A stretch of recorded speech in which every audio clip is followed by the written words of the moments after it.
拘留所朝早用旅遊巴將被拘留嘅香港人分批送到深圳唔同地方解散，防止佢哋接受傳媒採訪。但呢個食咗 K 仔被捕嘅女人，就因為有親友等緊佢，自己翻咗拘留所門口。我哋毛巾要一齊公用嘅，所以我喺呢邊啊沖涼都唔夠膽沖，衫都唔夠膽換。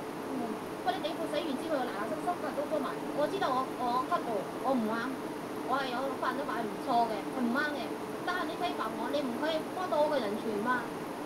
佢引述拘留所教官話，將拘留期由5日加到15日，係應特區政府要求，佢覺得好唔合理。佢又同我哋講話周年權，香港政府話要對我哋嚴啲嘛咩嘢嘛？我哋唔係殺人放火，唔係咩佢販毒噶嘛，我哋只不過係有陣時係壓力大啲喺度玩下啫，只不過係專登玩下，俾你拉到呢度，已經俾你判到5日啦，跟住加多我哋15日。佢又話，所有香港人都被罰款人民幣1000蚊，如果再犯就要監禁2年，但就冇話要沒收佢哋嘅回鄉卡。除咗香港人之外，唔少內地人亦都拘留期滿，佢哋都可以自行離開拘留所。有線電視記者黃榮國喺深圳報道。